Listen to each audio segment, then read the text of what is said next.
Professor X, Charles Xavier. Step aside, mere mortals, because Charles Xavier is here to make you question if you're really in control of your own thoughts, or if that was just another one of his gentle suggestions. This is the guy who rolls into a room and somehow the air feels heavier, probably because he could turn off your brain like Wi-Fi during a thunderstorm. Don't let the wheelchair and those soothing fatherly vibes fool you. Professor X is one of the most powerful Omega-level mutants the Marvel Universe has ever produced. This guy's telepathy is just ridiculously strong. We're talking planet-wide, Good Morning Earth levels of mental reach. Charles can link minds across continents, deliver group chats directly into your brain, and if he's in a bad mood, put an entire stadium to sleep with just a thought. When he wants to, he can just shut down your mind, erase memories, or rewrite your deepest fears like he's editing a Word doc. I mean, there are insurance policies with less fine print than his powers. Do you need a reminder of how broken this guy is? In X-Men First Class, he casually projects a mental illusion over an entire Soviet checkpoint, making the guards see nothing but an empty truck while the whole mutant squad sneaks past. This is not a sleight of hand, this is a sleight of mind, and he's running the show without breaking a sweat. Flash forward to X2 X-Men United, and you get one of the all-time great flexes. Charles freezes a crowded museum full of people with a single thought. Time stands still, everyone is stuck in their tracks, and Xavier has total, effortless authority over the situation. No shouting, no fighting, just sit down, class is in session. But the real jaw-dropper comes in X-Men The Last Stand, when Jean Grey vaporizes his body and Charles, ever the strategist, transfers his consciousness to his brother, who was a coma patient on another continent.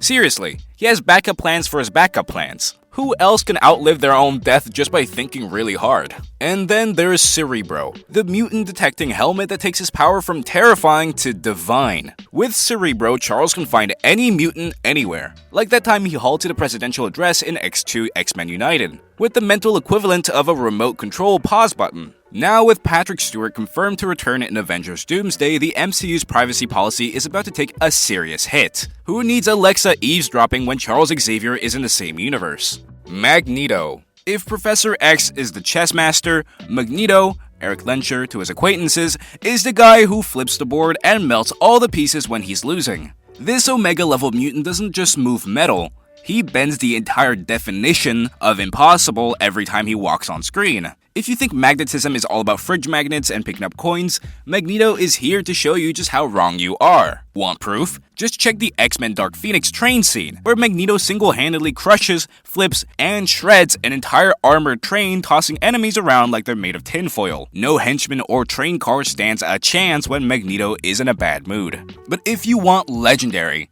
in X-Men The Last Stand, Magneto literally detaches a section of the Golden Gate Bridge and levitates it across San Francisco Bay, landing his mutant crew at Alcatraz with the kind of flair only he can pull off. This is metal manipulation dialed up to citywide crisis, not just fighting the X-Men, but making a spectacle out of it. This man has also lifted entire stadiums off their foundations just to make a point. Remember in X-Men Days of Future Past when Magneto floats the RFK Stadium over Washington, D.C. and plunks it down around the White House like he's building a toy model. Except it's real, and the Secret Service is definitely not prepared. What makes Magneto even more dangerous is his charisma. He doesn't only want power, he wants to change the world, and he can talk you into following him right before using your belt buckle as a weapon. With every dramatic monologue, every existential speech about mutant rights, Magneto is the living, breathing embodiment of mutant drama. Now that he's confirmed for Avengers Doomsday, you can bet Magneto is already looking at every suit of armor, shield, and piece of tech the Avengers own,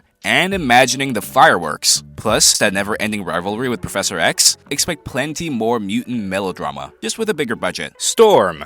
And then there's Ororo Munroe, aka Storm, the undisputed weather queen who turns every battlefield into her personal thunderstorm. Calling her underrated is like calling the Hulk mildly irritable. This is Mother Nature with attitude, style, and a platinum mohawk that says, yes, I control the weather, and you're about to get soaked. In X-Men Dark Phoenix, Storm unleashes her full arsenal during the final battle, paralyzing enemies with bolts of lightning and whipping up hurricane winds that toss adversaries around like ragdolls. Her weather control is so precise that she can electrify a battlefield, knock villains off their feet, and still look ready for a Vogue cover shoot while doing it. Storm's signature move is turning chaos into a climate event. Take X2 X-Men United for example. Midway through the film, she finds herself piloting the X-Jet with Nightcrawler, while being under attack by fighter jets. How does Storm respond? Not with evasive maneuvers, but by summoning a wall of over 100 tornadoes out of thin air, completely overwhelming the Air Force and giving wind power a whole new meaning. If you've ever wondered what maximum overdrive looks like on a weather map, that was it. But it's not just about flashy powers. Storm has been a goddess in Africa, a queen alongside Black Panther, and when the X-Men need real leadership, she steps up and takes command. She's respected, feared, and often the only grown-up in the room, until she decides to solo most of the MCU's hero roster on a bad hair day. Wolverine.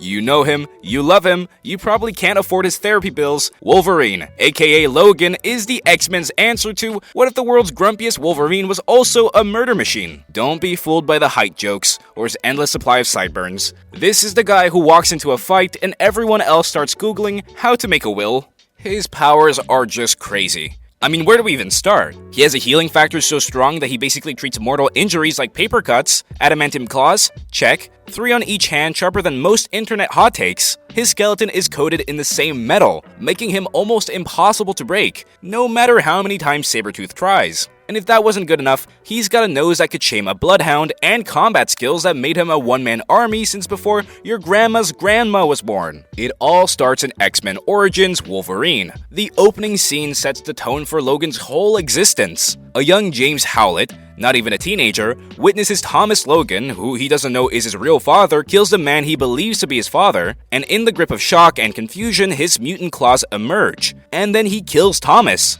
only to discover afterwards that he was his biological father. Wolverine's entire life is shaped by pain, revenge, and the brutal truth that what he does best is not very nice. But here is the tragic twist. Logan's accelerated healing might keep his wounds from killing him, but it doesn't guarantee happiness. His healing factor curses him to outlive everyone he loves and turns him into a soldier, a weapon, and a survivor surrounded by loss. You see it in every film. He fights because it's all he knows, but every battle takes a piece of him. Of course, Wolverine's defining moment comes not with adamantium, but without it. In the Wolverine 2013 film, Logan has his indestructible claws sliced off by Yoshida, who learns the hard way that you can't steal what makes Wolverine truly dangerous. Stripped of metal, Logan reverts to his original bone claws. It's an epic sequence where, out of sheer will and raw power, he pulls new claws through his wounds and finishes Yoshida for good. All that adamantium was never what made him the Wolverine. It was the unbreakable spirit beneath the metal. It is that tragic, animalistic spirit, half man, half beast,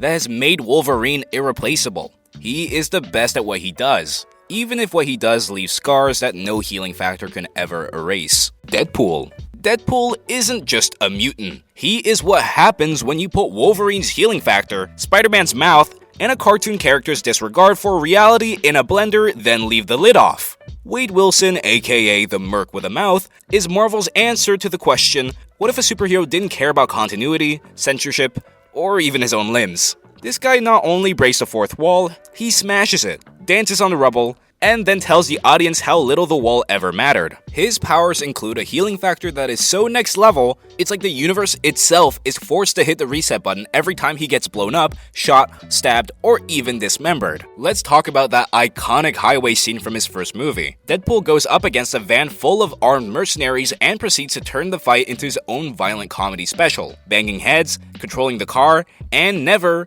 ever missing a punchline. It's as if getting impaled on a signpost is just another Tuesday for him. Deadpool's healing factor is basically a cosmic undo button, and Wade Wilson treats it like the world's worst party trick. Take, for example, the scene where Deadpool, in handcuffs and staring down Colossus, decides that the best escape plan is to, well, cut his own hands off. No, really. He just slices right through his wrists, drops into a passing dump truck below, and leaves his severed hand behind to flip Colossus the bird. Because if you're going to lose a limb, you might as well make it petty. But here is where the healing factor does its thing. Wade rolls into Blind Al's apartment, battered, bandaged, and with one less hand that he left with. For anyone else, this would be a medical emergency and a career change. For Deadpool, it's just another regular day. He props up his little stump, cracks a joke, and gets to work on growing a brand new hand. Tiny, awkward, and just as functional as the original. Eventually. The hand grows back finger by finger, inch by inch, while he delivers some of his best comedic bits, using his regeneration as an excuse for even more absurdity and self-pity. This is the mutant healing at its most uncomfortable and hilarious. Then comes Deadpool 2, and if you thought regrowing a hand was wild, try regrowing your entire lower half. When Juggernaut rips Deadpool completely in two during the convoy rescue mission, Wade spends the next day recovering at Blind Owl's, rocking a set of baby legs that would make a toddler jealous. No shame, no dignity, just Deadpool, crawling around with his little legs, making everyone deeply uncomfortable, and somehow still running the show. His healing factor doesn't just let him walk away from a fight, it lets him walk away from being literally torn apart, one cell at a time. Deadpool turns his own regeneration into an art form, a punchline, and somehow the world's weirdest visual gag. When you can regrow anything, you don't just walk off the pain, you moonwalk, twerk, and leave the bad guys regretting they ever picked a fight with the merc with a mouth. Quicksilver. Quicksilver is proof that sometimes the X-Men really do come with cheat codes. Super speed? Absolutely. The kind that lets you dodge bullets, outrun explosions, and prank your enemies with a smirk? Even better. Now, here is where things get delightfully messy. The X-Men movies gave us two versions. There is obviously Evan Peters' Quicksilver in the Fox universe who turned X-Men Days of Future Past into a living meme with his jaw-dropping kitchen rescue, zipping around at super speed while time in a bottle plays, disarming guards and rearranging chaos like a mutant Mary Poppins, but on Red Bull. That one scene alone cemented his spot on this list. Meanwhile, the MCU gave us Aaron Taylor Johnson's Quicksilver in Avengers: Age of Ultron, who unfortunately learned the hard way that super speed does not stop bullets if you're busy being a hero. So which Quicksilver counts? For power and pop culture impact, Evan Peters' version is still the champ, and he's who most fans want to see zipping through the portals if and when the multiverse throws him into the MCU. Either way, if you blink during his scenes, don't worry, you're not alone. Nightcrawler. You know you're cool when your superpower comes with its own sound effect. Nightcrawler, whose real name is Kurt Wagner, makes pumph, a lifestyle, not just a noise. He's basically a teleporting shadow with a heart of gold. The kind of guy who can vanish before you can finish saying, "Not again, Kurt." Let's talk about his many abilities. What's that? He just has the one? Yep, just the ability to teleport himself, and whatever he's holding through thin air, leaving behind a cloud of sulfur and a trail of confused enemies. You can also add gymnastic agility and wall crawling. And there you have it, the ultimate escape artist. Think Spider-Man if he was a little more goth and a lot more Catholic. Nightcrawler's whole shtick is teleportation, and he's so good at it that it leaves behind more confused henchmen than an unsupervised Loki. He doesn't just vanish, he pirouettes through reality. Gymnastic flips and wall crawling included. Imagine if Spider-Man had a teleportation subscription and a mood board that was 70% stained glass and 30% brooding. That's Kurt. Now, if you're thinking, alright, but how sneaky can he really be? Let me point to you his greatest heist. Breaking into the White House. Yeah, you heard me. In X2 X-Men United, Nightcrawler teleports his way through halls, over Secret Service heads, and onto the president's desk with nothing but a rosary and a tail, and enough style to make even the Oval Office look punk rock. It is part ballet, part horror movie, and all mutant mischief. Seriously, if you haven't rewatched it lately, treat yourself. It is peak pumph. And guess what? He's back for Avengers Doomsday. So if the Avengers wake up with a blue tail wrapped around their ankles and the room smelling faintly of brimstone, you'll know Kurt's just doing his thing. Or maybe rescuing Wolverine from yet another regrettable karaoke night. Again, Gambit.